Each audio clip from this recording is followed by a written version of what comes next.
Hello, everybody. Welcome back to episode 50, the Talk of Fame podcast with your host, Kylie, and I'm so excited to have on host of Allison Interviews, Allison Kugel. Thanks so much for going on, Allison. I'm good, just chilling. How are you? I'm good. How are you? Good, thanks. Where are you today? Huh? Where are you? Where are you located? I'm in Scranton, Pennsylvania. Oh, okay. I'm in New Yorker, but I'm in Florida at the moment. Oh, really? What Yeah. part of Florida are you in? Are you kind of near like Tampa, that area? No, I'm actually in Palm Beach County, so I'm on the East Coast. Oh, really? Mm-hmm. Yeah, not too far from there. I go to Florida like every month, like every year or so. Like we have family down there in Florida, so go down there to see it in this kind of business. I really love Florida, so you should go down often. Yeah. But you were the host of Allison Interviews. What kind of made you want to start that? Well, I was a print journalist for about 15 or 16 years. So I always did entertainment features. I always did long form interviews, kind of like I do now. But I was a print journalist and I loved being a writer. I had no desire to do audio, video, anything like that. I actually am still kind of quite camera phobic. Yeah. I feel like I'm the most unvideogenic person like walking the planet, but maybe everybody feels like that. Yeah, me too. I'm the same exact way. Like I don't like being on video. Then I'm like, okay, well, if I have to do this for a living, then I have to get used to this. Gotta have to get used to it. Yeah. And I just, everybody kept pushing me. People were like, times are changing, got to do a podcast. It's the perfect thing. And I don't know what held me back. I was just really scared to jump into that space for so long. I didn't really understand it. I didn't, I couldn't figure it out. And then one day I just woke up and I was like, you know what, it's time. And I was lucky to find a producer who was able to kind of take my hand and walk me through it. So all I have to do is do what I love, which is do my interviews. And then it gets edited and it gets made to look cute and whatever they do to it. And then it gets distributed. And yeah. And like you said, I just had to kind of like brace myself and get used to doing the video thing. But now I could never go back. I love being able to share interviews where people can actually listen and watch. And I just feel like it brings it to life. And now I look back and I'm like, what was I waiting for? I wish those interviews had been recorded, like it had been used like this, but you live and learn. So. Yeah, I'm the same exact way. Because like I literally started this podcast back in 2021 in the middle of quarantine. So like we're basically in the middle of doing nothing, stuck at home, but it was the time where things were kind of slowing up. Like you starting from spring to summer. So I was like, well, I kind of wish I started this earlier back in quarantine since we were stuck at home. But like I wish I was always a very kind of shy little kid and like scared kid. So I was like, okay, well, how is a shy kid going to do a podcast of her own? That's something that a lot of people do. And I don't talk to people I don't know. So I'm like, okay, this is probably not good for me. Like this is not normal. And so plus I grew up with two journalists kind of like you in my family. And so cool. They work from a local news station down the road from me in Pennsylvania. And so I kind of had some connections there with growing up watching them and stuff. And and plus family always told me go do a podcast, do something that involves journalism, since I knew everything about the industry. And I basically knew everything, the news, basically everything. And so they'll be like, Kylie, this is your time. I'm like, okay, well, how am I supposed to do that because I'm a very kind of shy kid? And so I kind of did this similar to you. I'm like, okay, I just kind of never took it seriously. I was like, okay, whatever, as it went on. And plus I became a Gina Davis fan, and you previously had her on your podcast. I listened to an episode. And so I was like, well, what have I done? I'm a Gina Davis fanatic, and I was okay. And so when I became a fan of her 2 years ago, my perspective changed. I started a podcast immediately. like, like her institute and like everything going on with her. I'm like, well, I was like, well, Gina, you did it. Like, you seriously did it for me. So I was like, okay, well, I might as well just start this podcast and see if I like it. And like, now I think about it, I'm like, okay, well, I should have seen this a little earlier than I How old did. are you now? What was that? How old are you now? 15. I just turned 15. Are you serious? Yeah, back in September. Yeah. You have like the whole world at your feet. You're so young. Oh my God. Yeah, I mean, when I was 15, I don't think I could have ever like done something like that. I mean, it was a different world, you know, it was what, 1990. But I mean, that's incredible that I'm so in awe of your generation, because you guys are like jumping into careers, you know, in high school and from college dorm rooms. I mean, my generation, it just wasn't that way. Like, we weren't that enterprising. And I don't think we didn't have that many avenues to be enterprising, because we didn't have the internet, we didn't have any digital technology. So everything just seemed like so out of reach. You know what I mean? And so I think that is so cool. Yeah, I really do. It's like before, like I became like I became a quarantine. I was basically at the most battle of my life. Like, I was literally battling anxiety, depression. Like, I never battled anything like that before. Like, I had anxiety my whole life. So like, it was nothing new. It's just kind of, I guess, like at home, couldn't do things. And so like, I was kind of like, oh, well, like I was basically crying myself to sleep every night. It was horrible. And like, throughout this pandemic, like everyone's basically been battling anxiety and depression. Like, everyone's been battling something in this past 2 years. And I was like lucky enough to not be alone and have people to talk to. That I was basically lucky enough to have that orbit of people to talk to and everything. And like, Yeah. And like Gina is someone, and you probably can say this as well. Like, she's someone that can do everything. Like, she is someone that's basically good at what she does, and like she can literally, you can say it if you met her or not. Like, you can see like she's really good at what she does. And so like, Yeah. if like, she seriously is an amazing kind of person, very badass. I would say very badass person.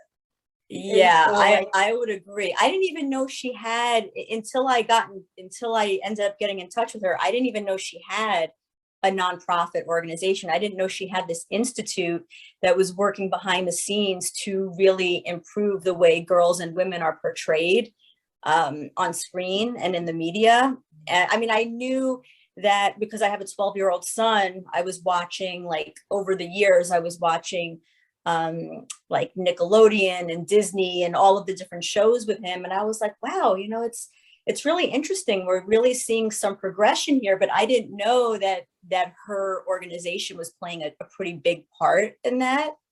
So I thought that was pretty cool.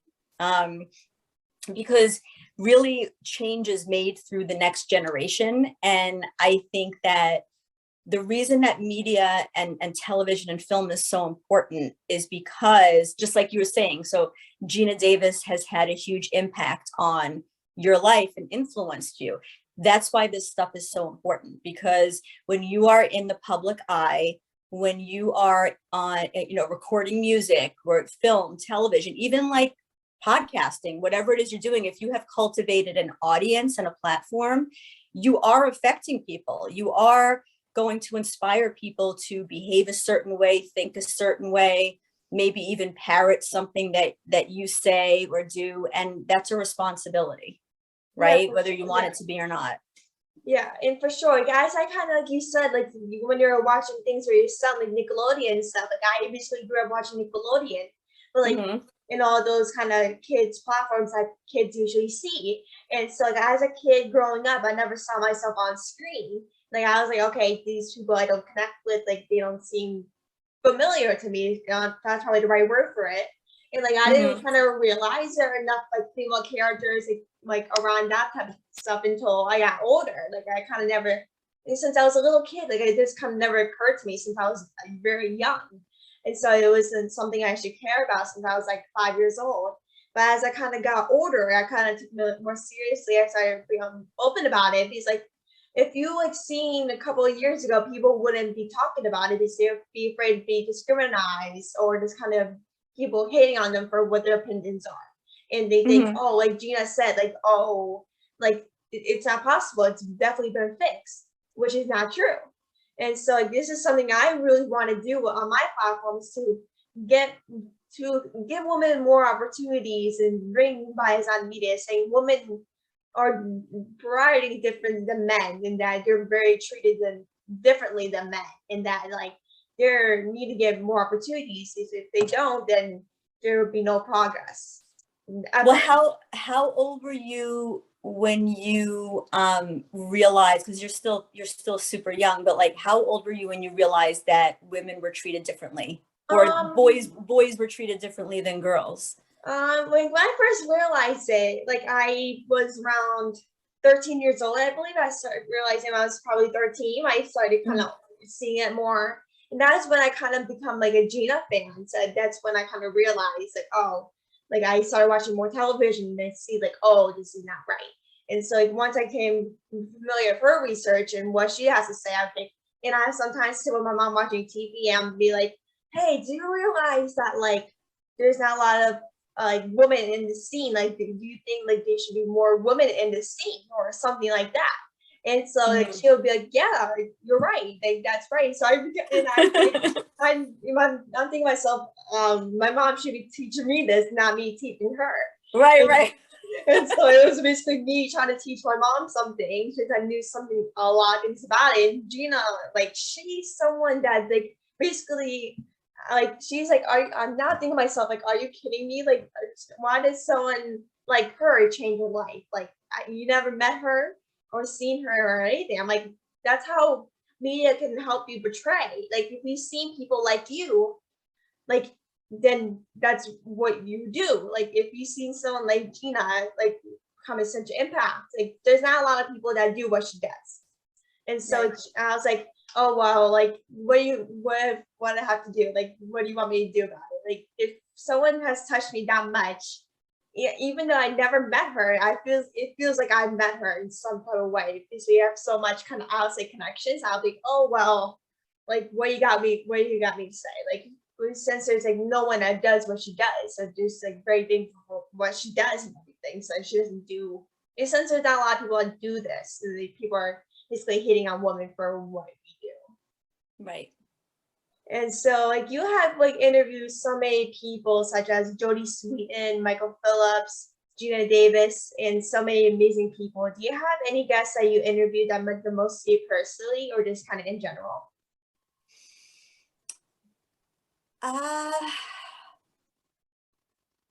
That's a tough one because I don't really, they're each of them are such unique experiences. Not to, I know that's like a cop out, but they're all unique in their own way. And I'm always like surprised and delighted with each interview I do, like each of them. Cause for me, it's getting to know who this person is, learning about what makes them tick, what their personality is like. And I just kind of delight in that because I've just always been a biography nerd. Yeah, me too. So, me too. That's like, I'm like a biography nerd and a frustrated therapist, like combined. Somehow. So I just love learning about people, and I can't really say that there's one where I'm like, wow, this one just meant, well, no, I shouldn't say that. Okay. So when I was in my 20s, I really grew attached to Shania Twain's music. In my 20s, I really struggled. I had like, my early 20s were a mess. I had like a million odd jobs. I couldn't figure out what I wanted to do. I was just like really struggling. And I just would always drive. I was living in Los Angeles at the time. And so you could drive through the hills. So I would drive through the hills and I would listen to her music, and it just always brightened my spirits. For whatever reason, I just kind of connected to it. So when I interviewed her, I think it was right before the pandemic really hit. So I think it was like February of 2020. that I interviewed her. And that was magical for me because I got to say to her, I was like, listen, when I was in my 20s and my life was a mess and I would like really be distraught, I would get in my car and I would play your music and I would drive around and it would just completely transform my spirit, you know? And so it was a beautiful experience to get to tell her that. Oh, for sure. There's now like, Yeah. there's so many people that you get to meet that really touch your life when you're at your worst. And that's what kind of, there's so many people that helped me when I'm at my worst. But when I interviewed Mass Watkins, she was on the American Idol and she's a singer-songwriter. And I listened to her for like a long time, since like early, probably 2021, I started listening to her. And I immediately, now I was still at the toughest spot of my life, anxiety, depression. So I was still at the lowest, and I would literally put on my headphones and listen to music. And like when I literally put on her music, I remember just getting up and start dancing, like just start enjoying my life and me being happy. Like that's like when I'm happy. Like when I'm depressed, I would just put on my headphones and listen to her music. Like that's like a person that literally lifts me up and basically at my lowest and helps me get up and dance and just shake off things that are happening. And like when I interviewed her back in September 2021, I got to interview her for my birthday. And I was like, I was like, your music has impacted me so much. Like I was just in shock. And I was like, your music has picked me up at my lowest. Like your music helped me at my lowest. I just want to thank you. She was just the sweetest about it. And I was like, oh my God, this can't be happening. And like I was just seriously like I was never been that happy interviewing someone before. So I was like, God, help me. And that's really nice. And so like I remember like just losing it out the interview. Like I was like shaking. I was like, this is insane. Like there's so many people that like I interviewed that I kind of love and adored as like a young kid that I kind of freaked out over, but I never kind of freaked out like that before. I've never kind of like been kind of starstruck before. Yeah. Like I've never been that starstruck interviewing someone, which was pretty cool. Kind of I not control myself. I was like, okay, well, I can't do this anymore. Like this is horrible. But like I'm gonna see Gina next week at for speaking in North Carolina, so I don't know how I'm gonna react to that and stuff, because I might meet her next week since my mom got me VIP tickets. So I'm not sure how I'm gonna react to that. I feel like I'm gonna pass out, but I have no idea. No, she's the nicest person. Like yeah, she's such a nice person. Yeah, I know. And I'm and now I'm thinking to myself, like, and my grandma's like, Kylie, you're probably gonna pass out before you go before you pass out. I'm like, don't tell me that right now, Grandma, or else you're gonna kill me right now, or else you're gonna make me think about it and actually pass out. But like, have you when you're about to interview someone, how do you really kind of prepare for the interviews? Like, how do you kind of normalize like how, okay, well, this is what I need to do? How do you come up with usually what the topics for the interview and stuff like that? Well, so I like being the nerd that I am, I get very caught up in doing the job. Okay. Yeah. So I really like my attention shifts from who the person is to more like, I want to make sure I do the most thorough, best interview of this person that's ever been done before. You know, like I want to make sure that my interview with this person is the best one. Yeah. And I want to make sure that it like gets all over the news and you know what I mean? Like, I'm like, for me, it's like the Super Bowl, like, because this is what I do. So for me, like I'm researching, you know, I'm reading, I'm watching, I'm really researching everything. And then I put a lot of thought into the questions. You know, I really put a lot of thought into the questions in terms of my interviews are kind of like spiritual, philosophical. So I really try to kind of, it has that like tilt to it. Mm-hmm. And I try to create like a really balanced piece on the person. So that's really where my head is at. And then what's weird with me is that sometimes I literally will not even have one question written. I'll wake up the morning of and it's all downloaded into my brain. Yeah. And so I just run downstairs and just type out all my questions. And then, I mean, now that I'm doing it like this, I usually end up, I mean, this is embarrassing, but I usually spend like an hour and a half doing like hair and makeup and figuring out what I'm going to wear and testing the lighting. Please. I'm the exact way. I'm like, okay, like when I'm trying to figure out something, I'm like, okay, I'm not gonna wear this. I'm gonna switch this out. Like I'm figuring more. Yeah. I'm like, okay, well, that's kind of the worst for me. It's like, is this okay? Like I'm literally going downstairs asking my mom, is this okay? Like, am I looking okay? Is this okay?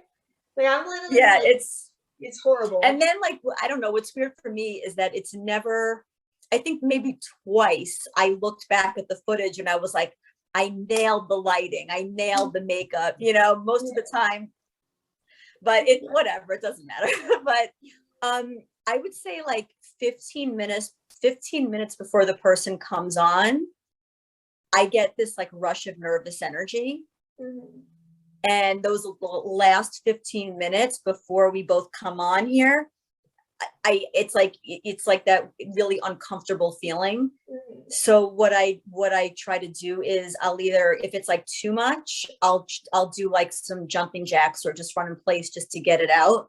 Mm-hmm. Or I'll sit here and I'll just read a little bit while I'm waiting for them to come on. Cause I know that as soon as they come on and I say hello and they say hello, it's like, it's good. Like that all just goes away.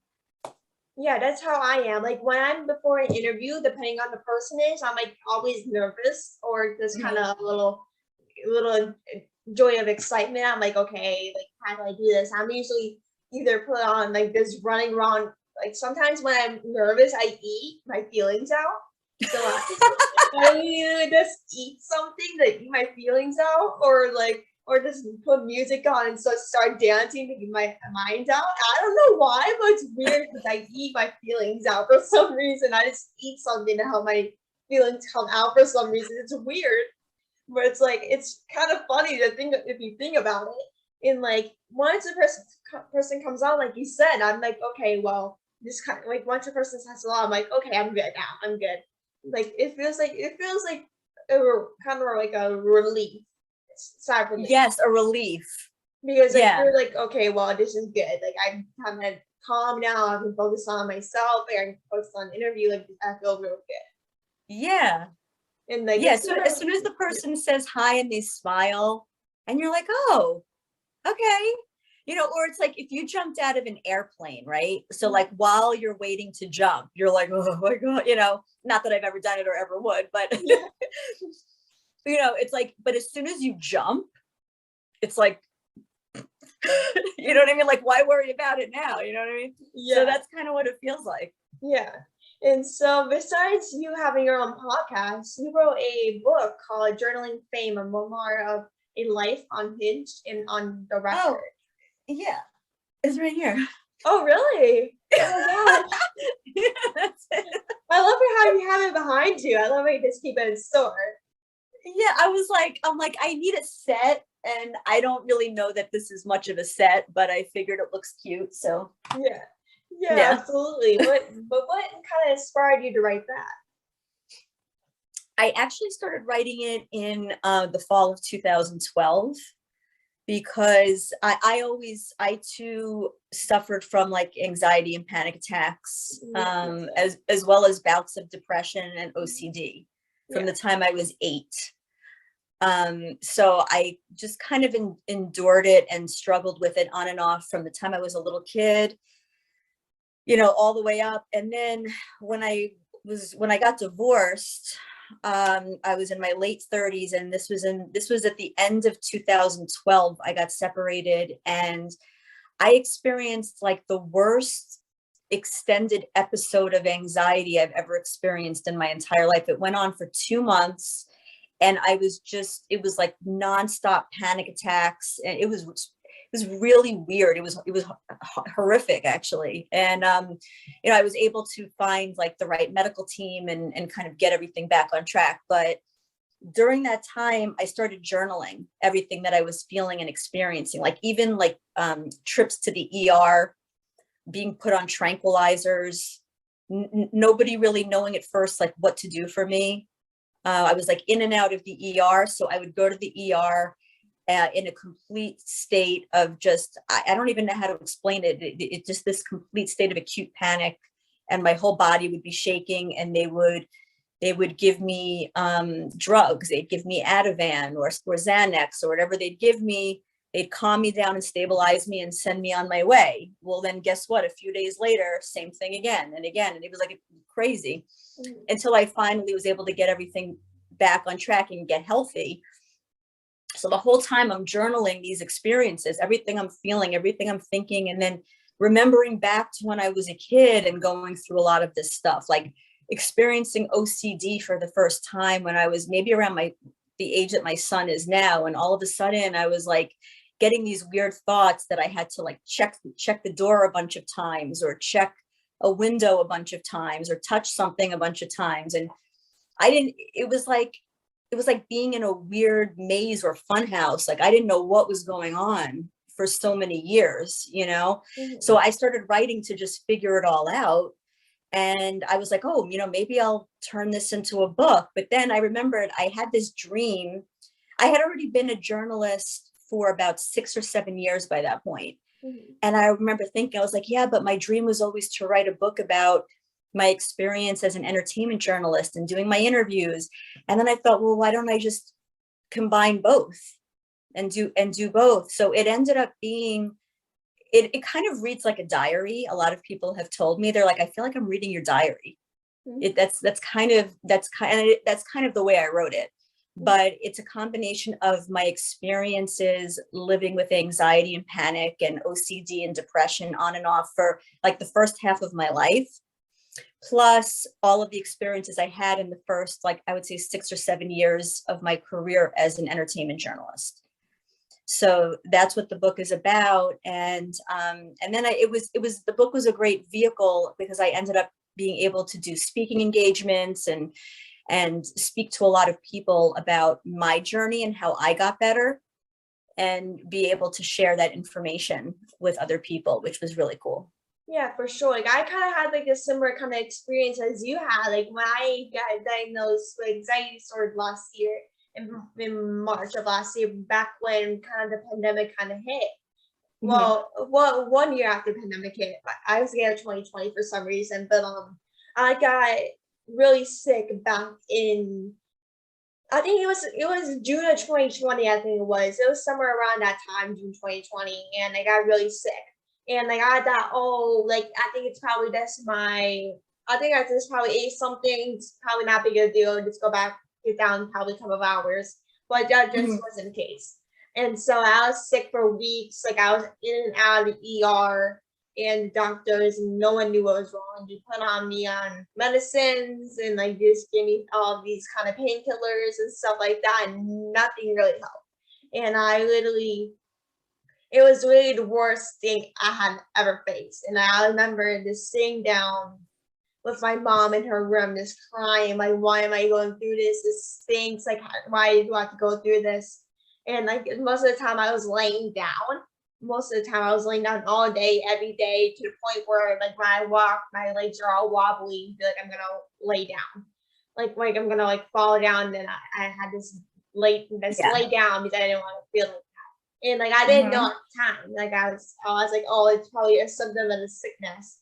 But like after a million doctor's appointments and stuff, the doctor told me that was my anxiety. I was doing all this sickness and everything. I was like, this is not what I thought of. Like I knew I had a little anxiety about it. Like I knew I was getting anxiety, but I never knew it was kind of taking control over it and stuff. And they just put me on medication and everything. I was like, are you kidding me? Like I was like, are you joking with me or something? Is this some kind of joke? And like I was like, this is horrible, and like do I have to, like, is this gonna be like a whole life thing? And they're like, no, this hard time, and just until you need it. Like, yeah, take it when you feel like you're better and everything. Just take it. Like, it doesn't matter. It may take years, months. Just take it. And like I took it, and like I was like, okay, well, like what? Nothing has changed. And a couple months of taking it, I'm like, okay, I feel good. Like this feels good. I started living my life normal again. And I was saying to myself like last month, and I was like, oh well, like I always kind of like wanted to write a book, like you said. Like I always kind of like wanted to write a book, like kind of similar to you about my life being in the industry and like my journey with anxiety, depression, and everything like that. And I was like, why not do that? And like, why not just try that and like write and see how it goes? And like, if you need help, just reach out to people and see what they have, like what their opinions are. And so back in like January, it was around Gina's birthday. It was on Gina's birthday, actually. I started writing the book, and I was like coming up with ideas. And I remember when I was going to take a nap one day, and I remember trying to fall asleep. I just remember my brain popping up with ideas. Like there are a million ideas popping in my brain, and I remember just running it down. Like I this sleep. I was in the middle of writing, typing, and all those things. But like, it's just crazy how much anxiety can really change your life, no matter what it is. Like anxiety is such a horrible type of thing, and like it just thinks that this whole pandemic can really change your life and cause anxiety, depression for you. Yeah. Yeah. But I think that, I mean, everybody has their own belief system, but I think that the thing that is really important for whether it's anxiety, depression, because sometimes they kind of go hand in hand. They're like two sides of the same coin, kind of. But for me, when I really embraced the concept of the fact that my life, and this may not be something that you fully understand until you get a little bit older. Yeah. But I embraced the concept that my life was not about me, that my life was about all of the people that I touch, all of the people around me, and about serving something greater than me.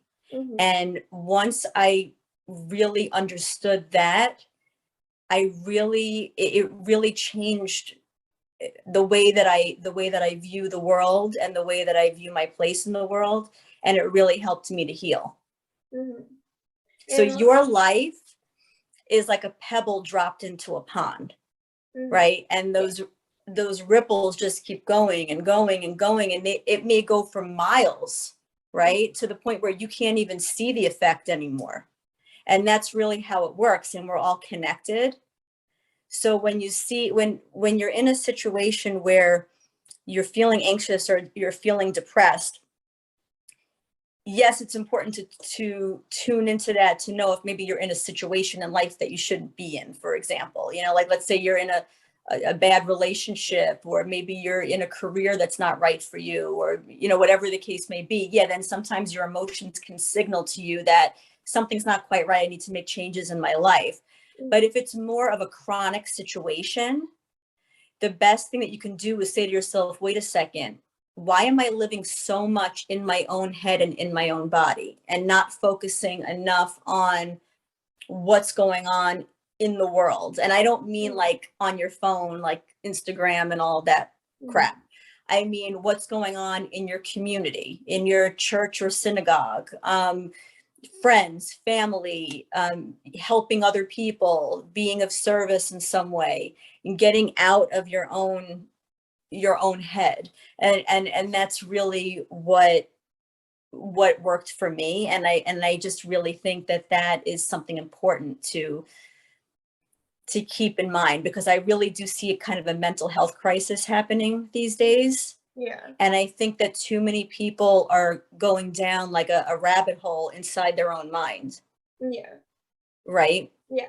And so like when I kind of first was trying to feel better, once I started kind of clearing up a little bit before I got into medicine, like I usually, like when I was kind of up to going and doing something, I would usually call my friend that lives on my block that we'll go on walks every day and stuff, just to get out of the house, just kind of get me walking, because the doctor said I need to be walking. Like I was having struggling walking and stuff. So I was like, okay, like what's planned, like everyday walk sometime when you're available, like, or when I'm feeling up to it, like let's go on a walk every day or something.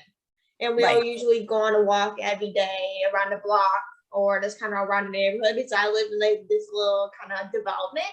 So we'll walk around my whole development, or as long as I can go, because my legs, sometimes I feel like, oh, I'm gonna fall. Then like as like in like this is the little things, like don't like stay in the house all day and just try and think, oh, you're not going to get better. You just have to try things that work for you. like even if it's just go for walks or drive somewhere to go to the park or something, like either what works for you. Or even just Mm-hmm. go on a bike ride, listen to music, like listen to podcasts or something. Either one. And you Yes. maybe try to walk off and just try to get your mind off and just try to work on your mental health. Yeah, because that's like a thing that people are mostly struggling with is mental health and they don't know how to deal with it. And like that's perfectly fine. Like everyone has some resources in the world. Everyone has a place where they can help you, either it's in your area or it's kind of like a close like family member or friend, or just kind of like a connection you have.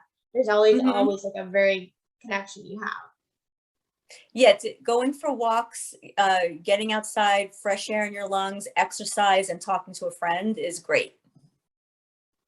Yeah, That's and great. like that's what I did.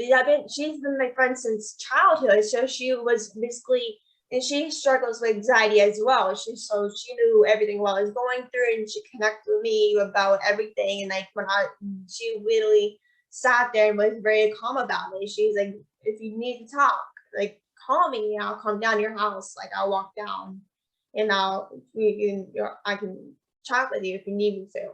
I was like, oh, well, at least I can have someone there and I can walk down to her house or she'll walk up here because it's only like a 2-minute walk from me to my house or her house. So it's not that bad. Yeah. And like even if it's just talk for like go on a little walk or just come over and just chat or something or hang out, it's always something more meaningful. Even if it's a small conversation or something, it's always better meaningful. Yes.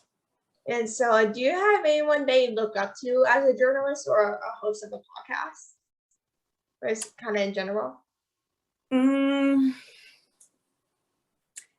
well, I mean, when I was a kid, like when I was a teenager, I would say I would watch. I mean, I don't know that if there's anyone that I necessarily looked up to per se, but I would watch Oprah's interviews a lot. I would watch, who else did I always favored conversational interviews. Mhm, So while people like Katie Couric and Diane Sawyer are great, mhm. they're more, their questions were always more news oriented.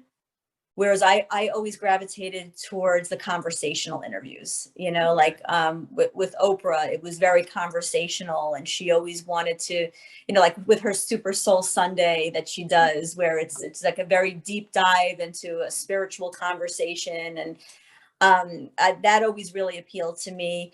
When I was your age or maybe a little bit older, I used to listen to Howard Stern all the time. I thought he was just hilarious. yeah, He was kind of like the Joe Rogan of his day. yeah, Um, so I always thought, well, this is so much fun. You know, like God, I want to do something like this one day. That would be really cool. But I don't know that there's any one person where I was like, oh, and as a kid, I would watch Barbara Walters specials with my mom. That was a thing back in the day. The Barbara Walters special, she would interview some really big celebrity of the day, and it would be this big, like hour-long sit down, and that was kind of a big deal. So that stuff always intrigued me, but I never thought like I want to be like that person. It was never really like that. I really just kind of stuck to my own personality, my own vibe and way of doing things, I would say. yeah. That's kind of how I am. Like I can literally say name a few people like, in terms of people I look up to, but like as we kind of talked about, Gina is the main one for me. Like if someone like when my mom will be watching TV, like once she comes on TV or something, she yell, Kylie, come downstairs, look who's on TV. It's true. Like I was like, and sometimes I think like, what the heck is she doing now? This is probably just some random person she liked when she was younger, someone. And then when come down, I'm like, oh well, she got me now. Well, I kind of have to sit down and watch this now. That's kind of how she does it to me. And like when she'll calm me down and sit down with me and like watch like interviews and stuff. And that's kind of like you did, like you sit down watch interviews. Even if it's just like a 2-minute conversation or something, I'll just stand like, okay, this is cool. Like I want to do that. Like this is very cool. And like I always wanted to like be like a little journalist because I always sometimes during quarantine get myself busy. I usually write questions down and ask my parents these questions. And it never kind of Oh, occurred to me that I would be a journalist like this. And so I was kind of did it as like a little kind of something to do, just kind of something kind of a little funny to do, something busy, keep myself busy. And so like, yeah. I never occurred to me that I would be asking questions to other people. And so like I was like, oh well, like this is kind of insane to think about like once you're doing it, but like, it's just otherwise it's really just fun to do. It all cares about if you like it or not, and if you're having fun doing it. Oh boy. Oh, sorry, you froze.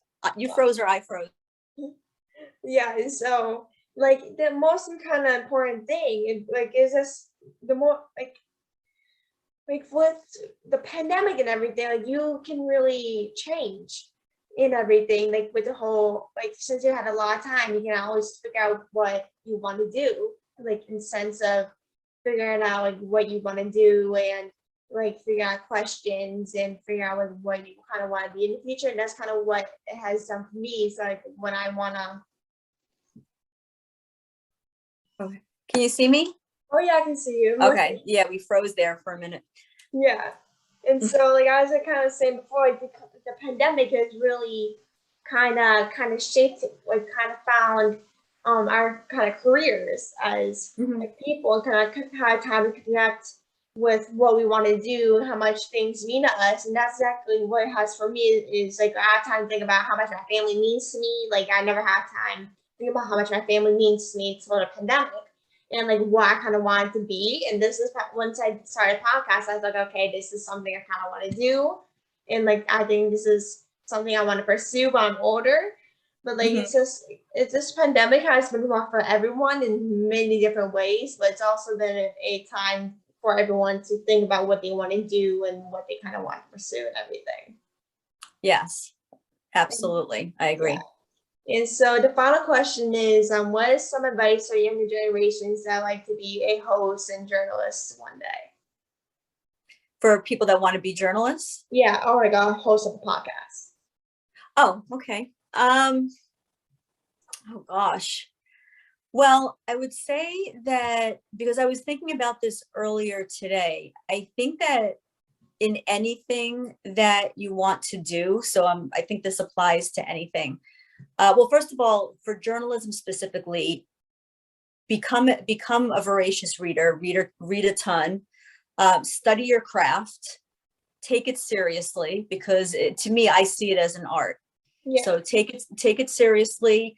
I also think it's good to learn all facets of journalism. Like for me, I can tell you that doing interviews, either face to face or on the phone for so many years and writing them up in print was an amazing training ground before jumping in. I don't think I could have just jumped into this, me personally.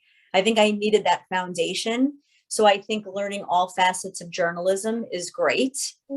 You know, learning how to do for print, maybe for, you know, podcast, radio, television, really learning how to do multimedia journalism is a great thing.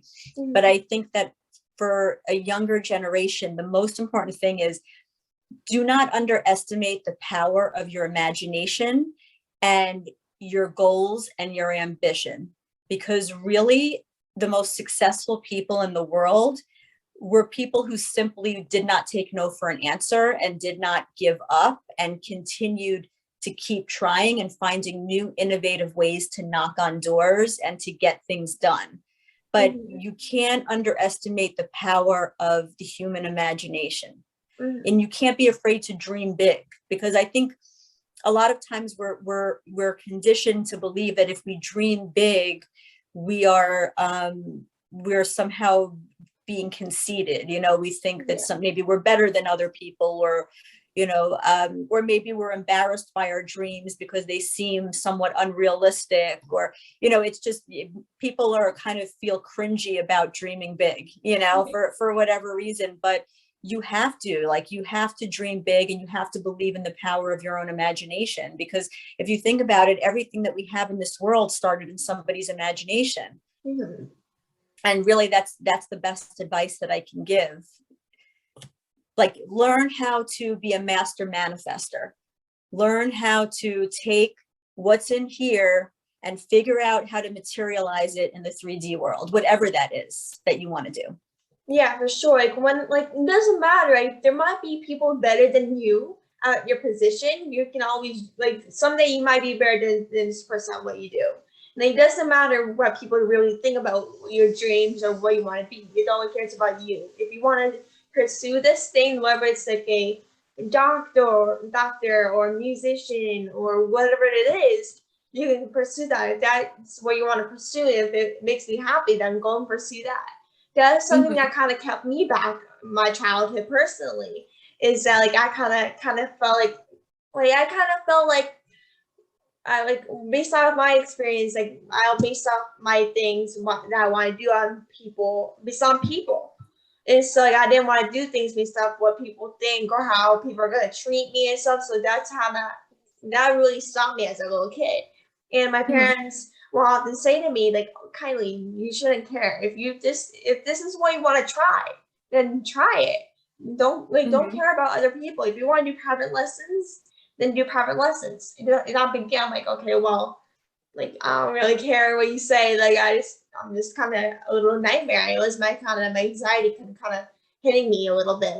And so I was like, okay, now I think about it nowadays. I'm like, okay, why did I give this a try? Why didn't I let people change on what I'm trying to do? And so that's like the biggest opportunities. Like every opportunity you have, you should get. No matter if you don't like it or if you do like it, you should always take it, because you don't know how much it's going to change your life and how many opportunities you might get from your job or just like out of like interview. That's just like kind of like what we're doing. You might get a lot of opportunities. You might get like a bigger audience on your podcast or social media. Like you might get a bigger audience and people will kind of start coming up to you and be like, okay, you have impacted me so much from your story, your podcast. Like that's really the biggest thing. If you want to do that, if you want to change so many lives and have like an audience, and you need to grow, reach out to people and like say like, okay, can I come on your podcast? I'd love to come on and talk with you. And like that's like why do I have some messages out? This, if you want to be on podcast or just try to get on a news outlet or something, reach out, messages, and like that's what I do. I can't speak today for some reason. But like that's seriously like I do. If you want to be on a news station, if you want to be big, if you want to grow an audience, that's what you have to do. You have to reach out, try to maybe reach out to people and ask for their advice. And so like if you want to be on industry, if you want to be big, someone like Hugh Jackman or some big A-listers that are basically very popular right now, try to reach out to people, big names, or someone they kind of have a connection with, or just someone, news outlets or podcasts or whatever it is, reach out and see if you can go on the podcast or news outlet or something, or ask for their advice. Yeah. They'll give it to you and you might grow in that advice or that outcome. Yeah, you have to keep knocking on doors, and you also have to be okay with hearing no just as often as you hear yes. Yeah. Yeah, because that's, you have to be able to take it on the chin and just keep on going. You can't let no make you cower in a corner or feel bad or doubt your vision. You have to just keep going, because I hear no all the time. I hear yes a lot and I hear no a lot. That's just, you have to just say to yourself, this is business, and and no just means not right now. And then you have to, and your job is to collect as many yeses as possible as you go. Yeah, that's what like kind of the biggest part for this industry we're in is the no. It's like people always say no, whether there's like if they're busy schedule or they're just not interested in doing. That's kind of what we get often as like having a podcast and stuff. Like we often get no's, even if it's someone that we look up to and just kind of love for what they do. They say no if they're busy or they're not interested. It's very hard to deal with no. It's like very hard once you first start out. It was like that for me. I was like, okay, well, why am I even trying? Like, if I'm gonna get no, you can't. And like you have to understand that no is people's default setting. Yeah. Like, how everything like on your phone has a default setting? Yeah. Yeah, no is everybody's default setting. Do you want, nope, You want to, nope. You know, that's everybody's like instinct. So it's like, then how do you break through that? Mhm. Right. Yeah. And so it's like, if let me try it this way, let me try it this way, let me try it this way, where maybe I just need more time. Let me accomplish these other things and then circle back. And you just have to like, you know what I mean? Like, this Yeah. is it. And you just keep going. And your job is to find all of the people that are interested. Right. And then you build it up like that. Yeah, for sure. That's kind of how I done. Like, if I wanted to get someone big on that I like that are very difficult to be on, I'm like, and my parents be like, Kylie, you need to grow your podcast a little bit. You need to find more guests before you have this person on. Like, if you Right. want to have someone like Patrick Dempsey on that you love and adore, which Patrick Dempsey is one of my idols and stuff, someone I love and adore so much. And I'm like, and they're like, Kylie, before you reach out, grow your audience a little bit. Try to do that first. Yeah. And get more guests on based off like their connections. They might find your podcast and might reach out. Right. And that's kind of how like I think about it. I'm like, okay, well, if I wanted to be a guest on this podcast, or if I want to have this person on, you need to have connections. If someone has to talk to this person, get that connection, ask them for what their advice is and what they can get for you. That's like really the most important things. That ask for connections. Ask people like, okay, how did you get this person, or how did you chat with this person, or how did you meet this person? And based off their connections, they can get more of a concept of what they did to have this person on as a guest. Right. That's like something I kind of gained on as a kid, and as I grow on, I'm like, okay, well, how did you have this person on, or how did you get this guest on? Did you reach out through Instagram, or do they have like a foundation or something you reach out? And like that's kind of how I gain it. And I'm like, okay, it's I get no, I'm gonna keep like trying. If they don't answer, I'm gonna keep trying, no matter how long it takes. It might take months, days, years. It takes time to hit the person, no matter how big or small they are. Right. Exactly. Agreed. And so I just wanted to thank you so much for coming on the podcast. You're amazing. It was so good to speak with you. And Likewise. And so yeah, you're amazing. And it was so great to speak with you. Thanks so much for coming on again. Thank you for having me. Of course. Thank you so much. Bye. All right. Bye, Kylie.